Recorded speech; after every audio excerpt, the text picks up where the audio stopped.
Bystrica. Jedna z nich, Mária Čuchtová, sa zaoberala tým, ako problém vyriešiť a rozhodla sa pre vybudovanie zázemia pre mladých aj niečo urobiť.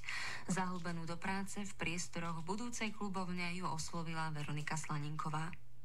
V akých priestoroch sa nachádzame? V dolnej časti nášho obecného úradu, kde predtým bola knižnica a teraz to rekonštruujeme na klubovňu pre mladých.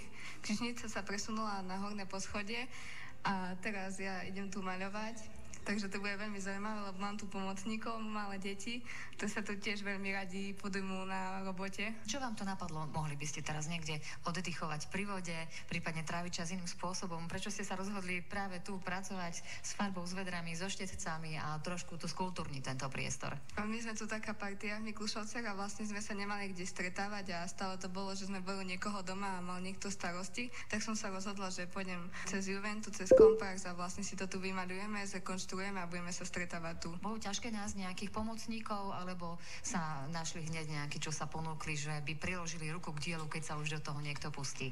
Malé deti majú teraz kopec voľného času, čiže veľmi radi prišli, len to o nich im povedať, že nech počkajú, dokým zasne farba, to je veľmi ťažké, ale ako sme to zvládli, no a dneska pokračujeme. Čo vás teda čaká, keď to domaľujete, keď už budú dokončené práce? Dúfam, že niektorí ľudia mi tu prispiejú nejakým starým nábytkom, ktorý si potom zrekonštruujeme, tiež prefarbíme, premaľujeme tak, aby sa nám to páčilo. Už mám aj nejaké postie, ktorým im chcú darovať a tak ďalej a potom už sa tu budeme len stretávať. Ideme k pomocníkom.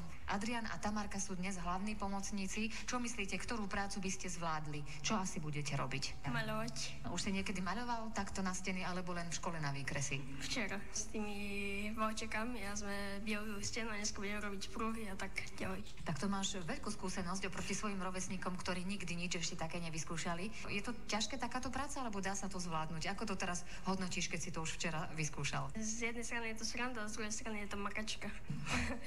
Včera sme to natierali 3-krát a tamto stranu sa zasnúlo, tam nie je veľa svetla a teraz museli čakať dlho. Nemáš ponaťahované kosti a svaly po včerajšku? Nie, ani vôbec ne. No, tak potom si to celkom dobre zvládol. No a Tamarka, ty si robila čo? Som maľovala. Takisto si maľovala. A valčekom alebo si používal štetec? Valčekom. Myslíš si, že tu necháte takéto biele, alebo uvažujete aj o nejakých farbách? No aj o nejakých farbách. Keby to malo byť podľa tvojho výberu, ako by si zvolila farbu pre vašu klubovňu? Zelená, žltá, modrá. Ako to s tými farbami dopadne? Vraciam sa k hlavnej realizátorke myšlienky. Áno, bude to farebné. Jedna stena bude taká pruhovaná ako dúha, aby sme tu oživili, keďže to je v takých tmavých priestoroch dole. A potom už uvidíme, že čo aj deti vymyslia, možno tu budú otlačať ruky, ešte uvidíme, ako sa nám aj zvyší farba. Pri maľovaní dnes pomáha aj jeden zvláštny brigádnik, pretože je to spevák. Predstav sa nám. Volám sa Samuel Adam a bývam v Mikušovciach. Ja som povedala, že si spevák. Aký úspech máš čerstvo za sebou? Tak chodím na súťaže, teraz naposledy som bol vo Vrábľoch a tam som vyhral prvé miesto. Bol tam aj Pavol Dvorský a dával mu cenu. Takže si aktuálny slávik Slovenska? Áno, to sa povedať. Čo najradšej spievaš? Tak spievam ľudovky aj moderné pesničky. A vieš, že niekedy sa pri práci bežne spievalo a mohlo by sa napríklad aj teraz pri tom maľovaní? Tak mohlo sa. No a čo myslíš, aká by sa hodila pesnička? Skús nejakú takú dobre do rytmu zaspievať.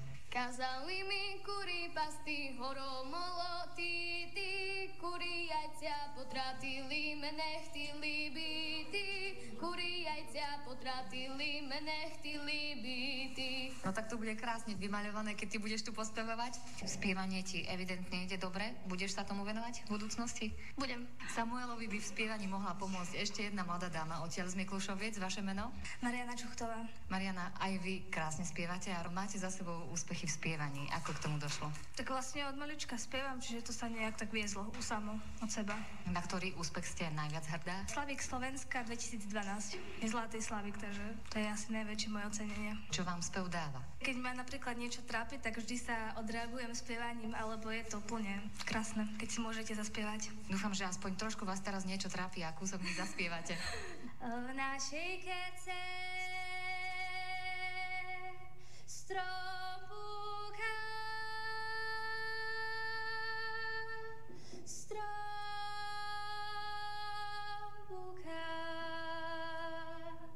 ľubela ja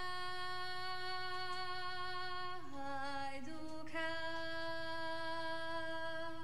hajduka. Ľubela ja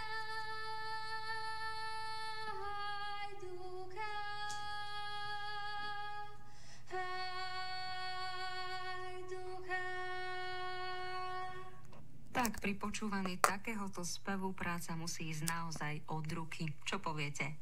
Tieto hlasy patrili deťom a mladým z Mikúšoviec a zastihli sme ich pri maľovaní miestnej klubovne, kde sa chcú v budúcnosti stretávať.